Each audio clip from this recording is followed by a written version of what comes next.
I just finished watching the America's Next Top Model docuseries on Netflix, and like most of you, I'm appalled at what Tyra had these girls do. And whenever I have a strong emotional reaction to something, my comedy senses start tingling.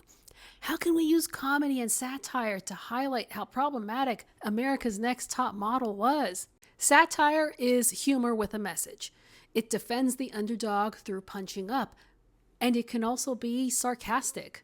So how do we make fun of what we heard in this docuseries without punching down at the girls who were victims of Tyra's antics? Everything starts with an observation. For example, Tyra avoiding accountability and only taking credit for the good stuff throughout this docuseries.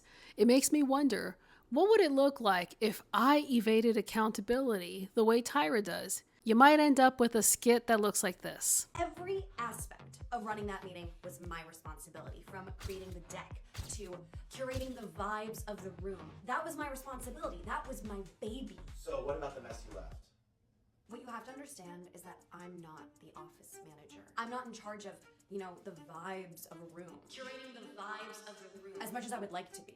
Another observation I had while watching the docuseries was just how messed up the photo shoot themes were. They're pretty outrageous by today's standards. This makes me ask, what if ANTM were set in 2026?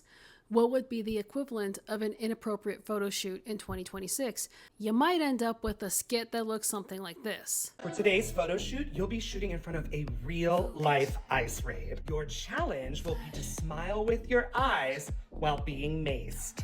Please join me in welcoming today's guest creative director, James Charles. Today's shoot, we are going on location for a swimwear shoot on Epstein Island. Your opinions are the beginnings of a joke.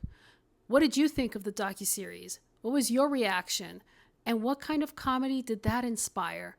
Maybe you can take some inspo from the examples we looked at and show me your version of defending my bad behavior like Tyra, or your version of if ANTM took place today. Talk to me in the comments and follow for more comedy writing tips.